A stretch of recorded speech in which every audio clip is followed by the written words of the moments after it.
Welcome, everyone. I'm Dr. John White, the Chief Medical Officer at WebMD. It's a lot of lessons we've learned from the COVID pandemic, and certainly in the digital space, there's been a lot of transformation, and we're going to see even more. Joining me to discuss what we've learned, as well as what the future holds, is Dr. Karen DeSalvo. She's the Chief Health Officer at Google.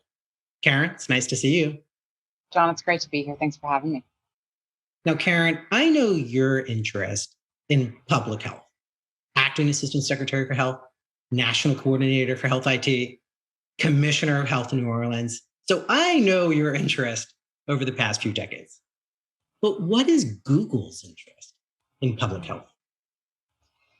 I think as much as we were working in public health, especially with respect to areas like looking at climate and health, even when I arrived at the company, there were researchers working in those areas.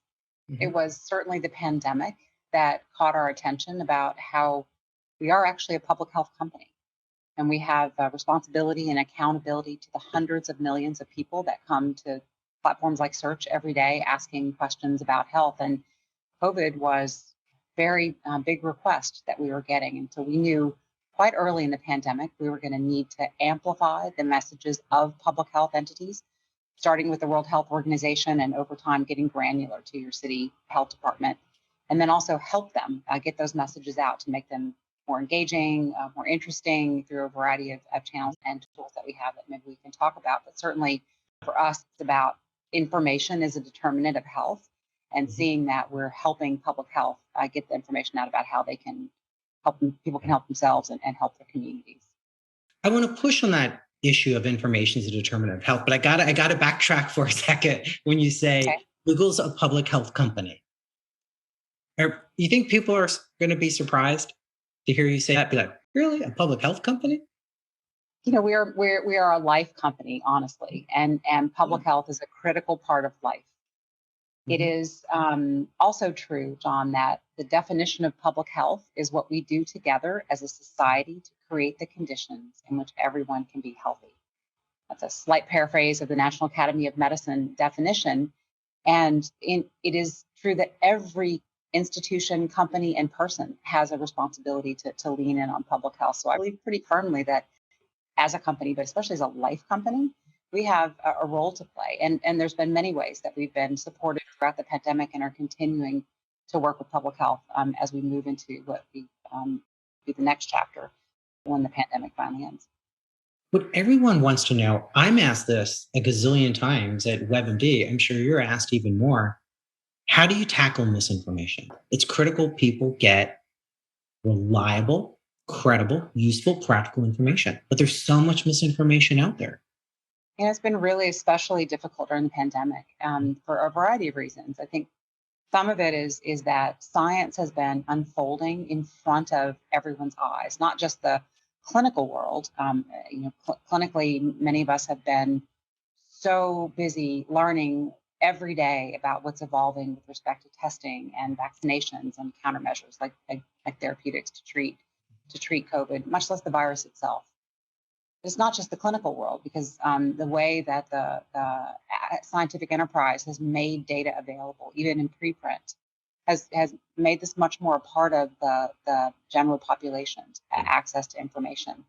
And as science evolves, it can be confusing to people. There's debate, there's failed trials, there's safety pulls. We saw that in some of the vaccine trials. It's actually a great opportunity to teach people about how the scientific enterprise works. And this is something that we have worked on at Google, is to use our platforms like YouTube or Search to help people learn about what is the normal life cycle of developing a vaccine, just as one example. And the approach we generally use is to do what we can to raise high quality information. This is very similar to public health risk messaging approach, where you want to get quality information out to the public. Same thing for us. We want to see that when you go to the landing page and you're searching on information about vaccines or testing, that we're going to surface the highest quality information, typically from authoritative groups like the CDC or the FDA.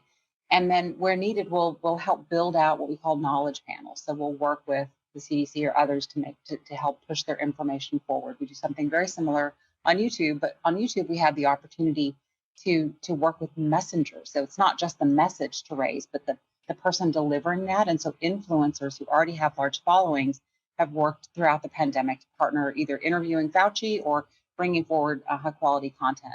It's not to say we don't address misinformation, John, which we do.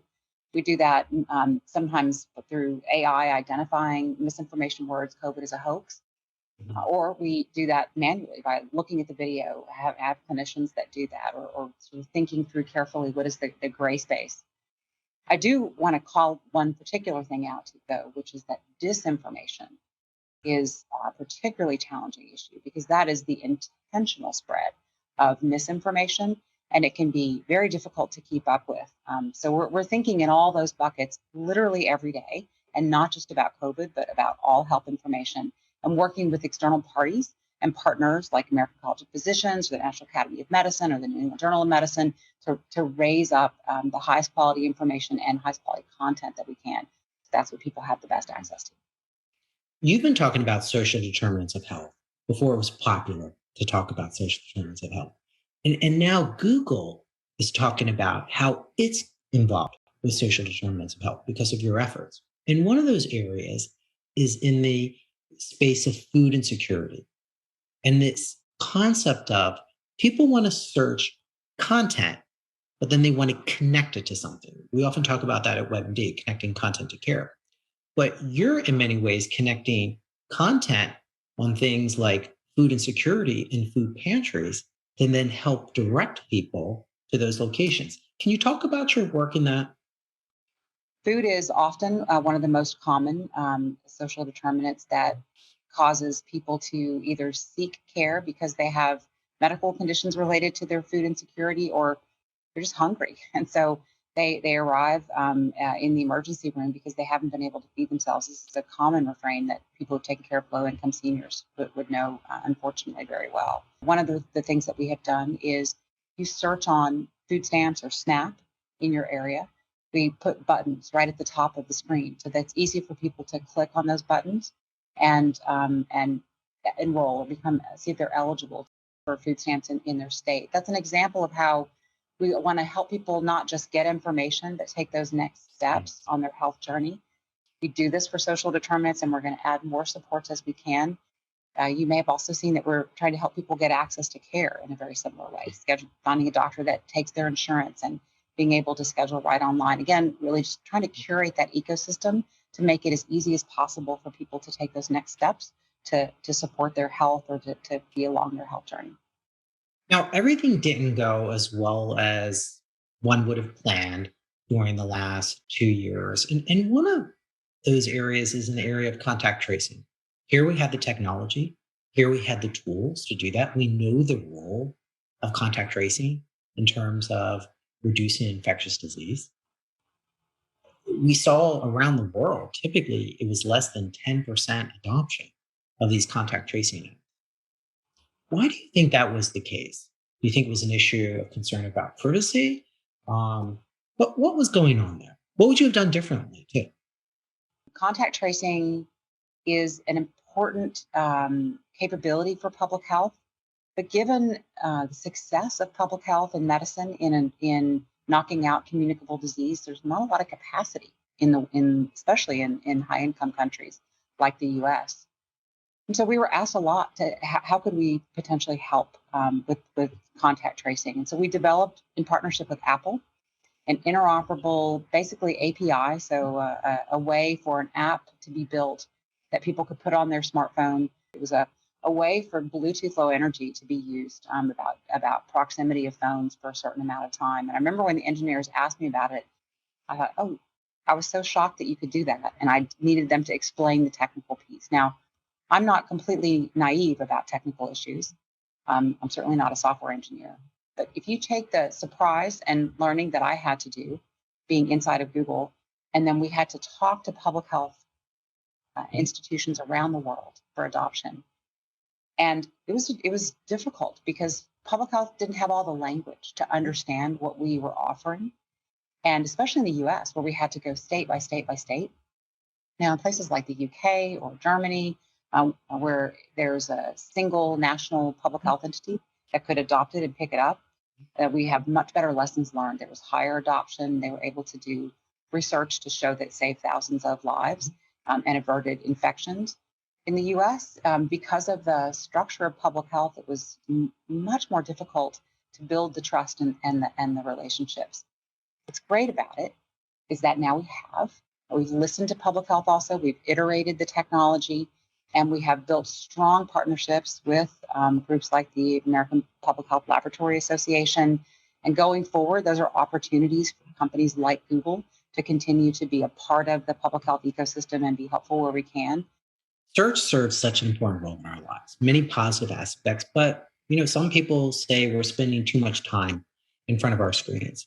So I want to ask you about this digital well-being study that you have going on that I was reading about, where you say you're going to look at how patterns of smartphone use are associated with measures of mental and physical health. So Karen, I know you're a scientist. You have to have a working hypothesis. What do you expect to find from this study? John, this is also an example of how we build a platform like Google Health Studies, which is available for scientists like the researchers at Oregon Health Sciences University to use to be able to do this work. And so this is being generated by an academic partner to understand what are the impacts of digital on health, as you described.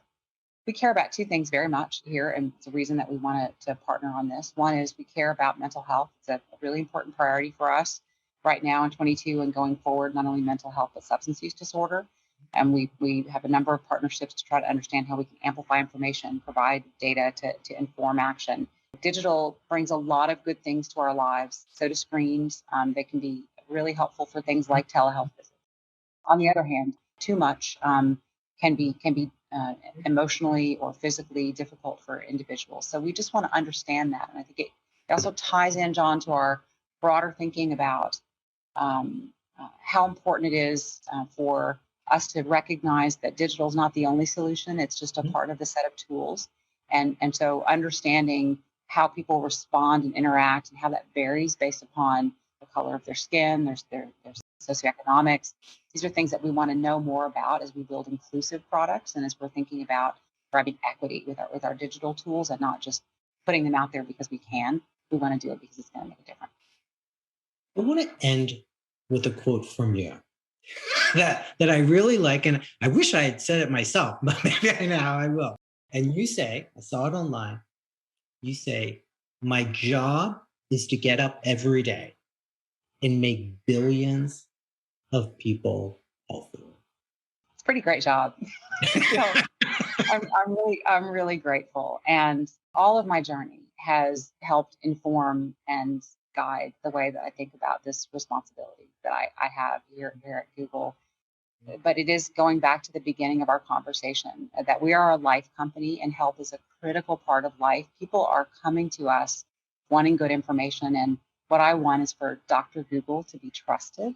I want people, including clinicians, to know that we're going to be a partner and we're going to be a place to turn to, not only for information, but also for tools and supports. And we're really thinking globally about that, which is a tall order. But at the end of the day, it's really about health for everyone everywhere. So yeah, it's a pretty wonderful opportunity, and I'm very grateful for it. Well, Dr. Karen DeSalvo, thank you for taking the time, for sharing your insights and really helping us to understand how digital is changing. Thank you, John.